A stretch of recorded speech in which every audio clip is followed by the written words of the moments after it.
Aí o que você vê hoje como boas empresas se você estivesse montando uma carteira do zero hoje no Brasil? O cara que está montando a carteira do zero hoje, provavelmente ele vai ter uma rentabilidade maior do que a minha no curto prazo. Quando a minha carteira começar a recuperar, porque eu fui acumulando preços mais altos, né? E grande parte dos meus aportes foi nos últimos 6 meses. Então, pô, eu tinha preços mais altos e eles foram abaixando. Quem começar agora já vai pegar lá mais no poço, né? E aí é aquilo que eu falei. Eu gosto muito de fluxo de caixa. Então, eu vou preferir ativos que me paguem muito. Porque eu consigo sempre aportar cada vez mais.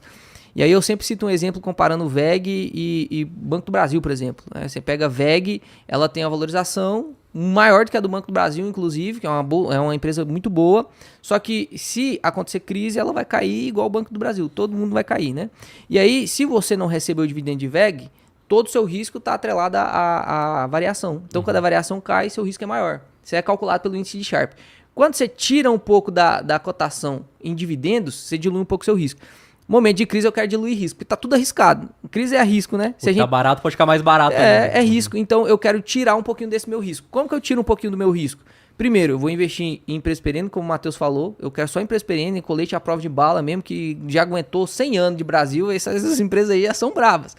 Então eu vou escolher primeiro empresa do setor perene, empresa que tem um fluxo de caixa muito alto, paga muito dividendo para mim, que aí eu consigo fazer recompra.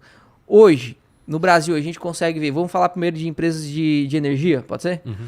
Empresa de energia, tem 3 que estão na mira, que é Taesa, Transmissão Paulista e principalmente Cemig. Eu estou comprando muito mais Cemig do que as outras duas. A Taesa tem um probleminha das concessões lá, 2030 e tal, aquele mesmo problema que já, pô, desde 2022 isso é discutido e tal, e cada vez mais está apertando o time, cada vez mais ele é mais batido, mas a Taesa ainda tem seu tempo aí para poder fazer arremate. Por que na minha opinião a Taesa está ficando cada vez mais arriscada? Porque, pô, a taxa de juros tá subindo, a gente tem previsão de cair. Para ela fazer emissão de ação ou para ela emitir mais debenture e fazer alguma coisa, vai ser mais dolorido para ela agora. Uhum. Então, ela vai ficar mais alavancada cada vez mais. Para ela ficar alavancada não tem problema nenhum, porque, pô, RAP é muito previsível. Sim. E tal. Só que ela vai ter que fazer isso em algum momento. Se ela não conseguir fazer isso, ela vai diminuir muito da receita dela. E o acionista está acostumado a ganhar 14%, 10% de dividendo da Taesa e é algo que eu não acho que vai repetir agora até 2030. Então, comprar a Taesa agora é saber que você está correndo um risco de diminuição de lucro líquido, justamente porque vai aumentar o CAPEX da empresa, vai investir mais. Uhum. Transição Paulista, mesma coisa, só que a Transição Paulista ela já começou a investir. Então, ela já tem um CAPEX lá de 5,5 bilhão, 7,2 bilhão junto com a manutenção. E essas construções todas que ela está fazendo, normalmente, a maior parte dos prazos são em 2028.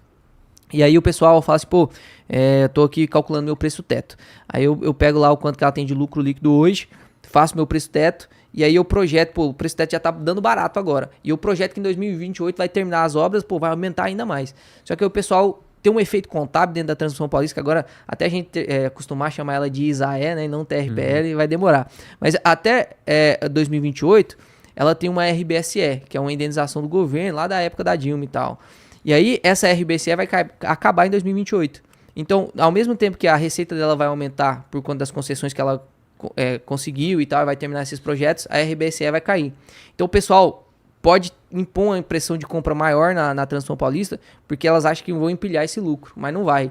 Então tem que tomar cuidado com a Transmissão Paulista por conta disso. Mas ali, nos 22, pô, chegou ali até 23,50, isso aí é um bom preço para a Transmissão Paulista, você vai colher muito dividendo com ela. Só que a Cemig, analisando a Cemig, cara, ela tem os 3 braços, transmissão, distribuição e geração. Ela é uma empresa que tem um grande potencial de crescimento, que ela é bem menor do que as outras. Ela é uma empresa que não tem dívida. A Transmissão Paulista e a Taesa tem muita dívida, né? Você olha para a relação de dívida da Cemig, dívida líquida sobre EBITDA, é bem menor. E ela tem um fluxo de caixa muito alto, não tem problema nenhum. O único rumor dela é a federalização. Uhum. Só que pô, a própria... Não é a CEO e não é a CFO também. É uma pessoa que produz os conteúdos para o relatório com os investidores lá. Ela fez uma entrevista com o Thiago Reis também e falou que pô, não tem problema se federalizar ou se privatizar, independente para onde ela for, trocar de dono, nós, os empregados aqui da Cemig, nós que trabalhamos aqui, o CEO, o CFO, todo mundo vai tentar fazer o máximo pela empresa. Então vamos supor, o governo, e aí vem o medo da Cemig, por isso que eu acho que ela está tão descontada, além do cenário macroeconômico. O governo está precisando de dinheiro, está aumentando a arrecadação e tal, e os estados têm dívidas com a federação. E aí, muitos estados, eles têm ativos, como, por exemplo, a Minas Gerais tem Copasa, tem a própria CEMIG. E aí, o pessoal tem medo da federalização justamente porque o estado pode pagar um pedaço da dívida para a federação através desses ativos que ela tem, que é a CEMIG.